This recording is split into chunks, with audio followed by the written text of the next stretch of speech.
Citi warns that oil could slump down to $65. The reason? Recession. If you buy now at $100, that means you could be staring at a 35% loss in this scenario. On the other hand, JPMorgan, they say that oil could reach as high as $380. Reason? If Russia pulls out 5 million barrels of oil from the market, that situation could happen. Which means if you buy oil at $100, that could be close to a 4-bagger. I believe both have valid points and both could be right at some point in time, but today I'll be presenting a case as to which I'm leaning more towards. So if you're keen to find out that as well as a special tip towards the end of this video, continue watching on.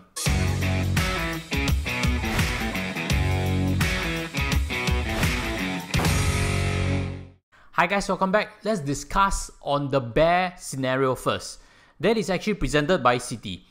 They mentioned that oil could collapse down to $65 a barrel by the end of this year 2022. I guess in developing countries in Europe and in US, the recession effect is a bit stronger than in here in Singapore. And to add on further, Citi has mentioned that oil could further slump to $45 by the end of 2023. So that is really in a deep recession mode, and when recessions happen, industries start to slow outputs. Factories and manufacturing side, when they make projections, they are a lot more conservative, and that trickles down everywhere. That's why also the demand part of oil suddenly evaporates. Let's look at some data from past recessions. You see from this chart, in 2000, that was a recession after the dotcom crash, correct? And oil actually plunged by 50%, bottoming out in January 2002. Oil suffered because of that recession. Then again, in 2008, you realize that oil plunged massively from $140 all the way down to close to $40. That is a 70% dip. In a previous video, I mentioned this before, that this situation is a bit different. Oil actually peaked out somewhere in the midst of the recession, and it was only when recession was running rampant that it finally crashed. Then fast forward to 2020 March, you realize that oil from $60 plunged all the way to $20 in a few quick months. The recession was a brief one that was fully because of COVID-19.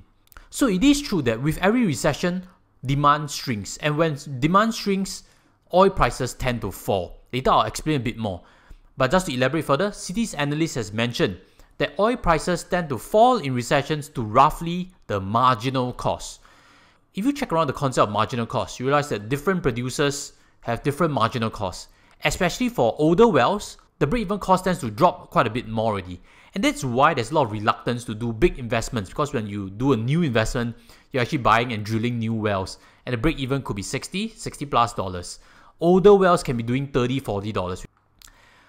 But I'd like to draw your attention again to year 2020 March. Do you remember something interesting that happened at that period of time? Oil futures contract actually dropped to a negative. Correct, negative. Negative $37, which means you get paid $37 just to own a futures contract. And the reason is because when you own that contract that expires, you have to take physical delivery, and at that point of time, lockdowns were rampant globally. It was a problem nobody wanted to solve, and therefore they were passing the contracts at negative value. That was oil glut at an unprecedented scale. A lot of oil demand is inelastic. Cargo is still moving. If you thought that airlines were totally shut down, not true. Airlines were still delivering cargo, but the passenger part was shut down. What about for utilities? You're still turning on the lights, correct? Industries in utilities were still moving. Your telcos were still moving. Data centers were still operating, and they consume a lot of electricity. So these are essential industries. But COVID-19 was a time where cars and flight saw massive drops in usage. And if we assume that lockdowns will not likely repeat itself, then this situation is a good learning case, but not something that should be applied for our projection right now. Back at that point of time, you realize that oil demand dropped by 9 million barrels. That is about a 10% dip, correct? Again, there's a lot of essential industries that are running. Oil demand did not drop all the way to zero, so it's not true also. The drop in demand was about 9 million barrels.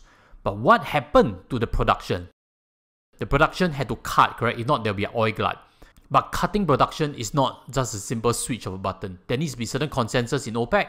They did cut, but the cut was only 6 million barrels a day. Hence, with an unprecedented lockdown situation globally, oil was really building up in surplus very quickly. And you see, the effect was a crash in terms of the oil price. Nobody wanted oil anymore. Take note again, the surplus is 3 million barrels a day.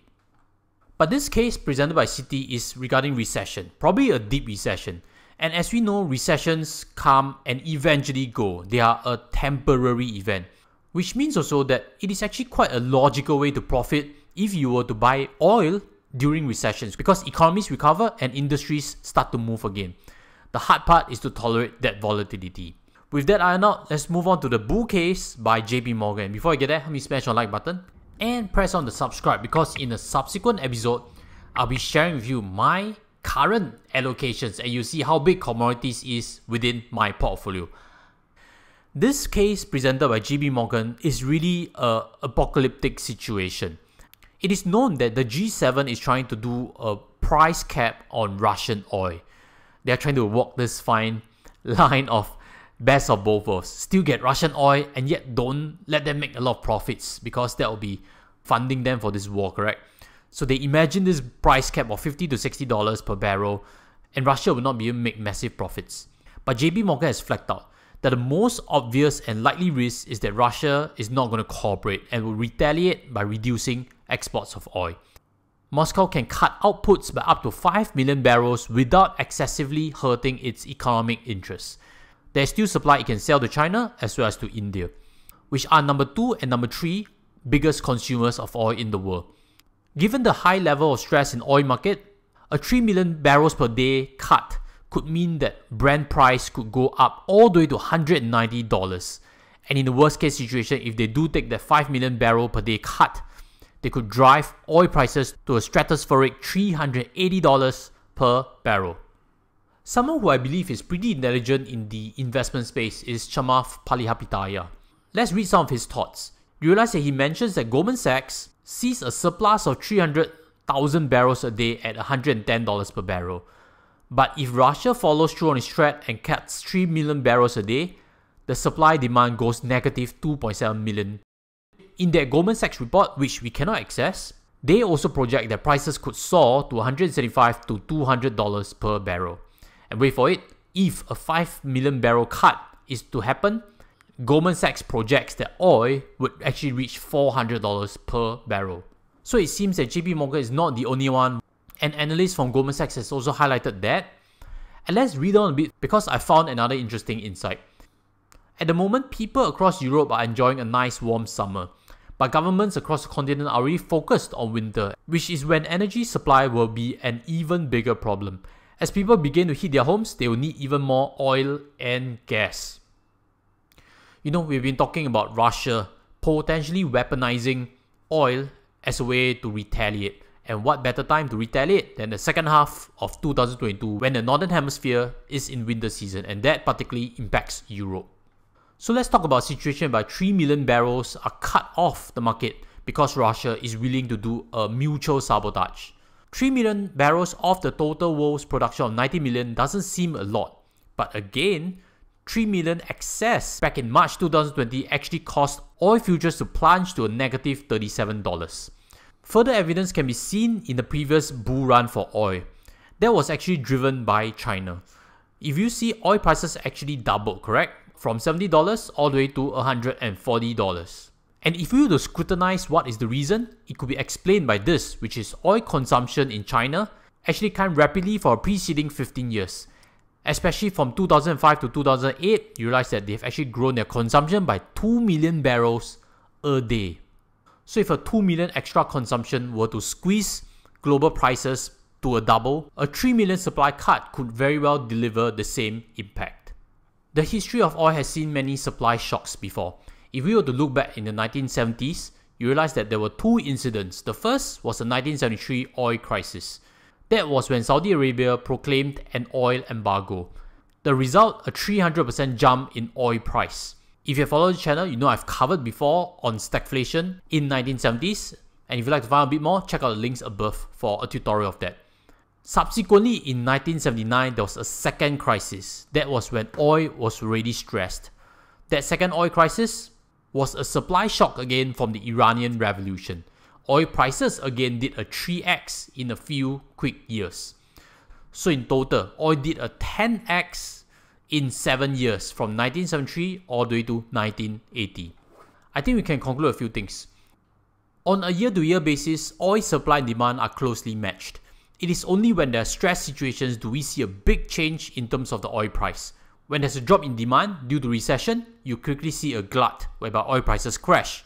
And when there's a supply shock because someone from the market that is significant is pulling off oil, you see the imbalance drive oil prices very quickly upwards. And hopefully it helps you now make sense of why Citi says oil is going to be $65 and why oil prices can crash 7% in a day when there are recession concerns, while JPMorgan says oil could reach $380. Both could be right, but I also like to ask you which you think is the more likely outcome. Leave them in the comment sections. And since you stayed to here, let me share with you a bonus point. As of this time of filming, Nord Stream 1, which supplies natural gas from Russia all the way to Germany, has been shut down. It is a scheduled maintenance, but the whole of Europe is looking to whether Russia would eventually turn that back on in a couple of weeks' time. This would very likely put near-term pressure on oil as well as coal prices. Energy prices rise in tandem. When oil price rise, coal prices also rise. Palm oil prices also rise. And maybe there could be a near-term bounce for all of us investors. With that, I'll sign off and see you in future tutorial. Take care as always. Goodbye.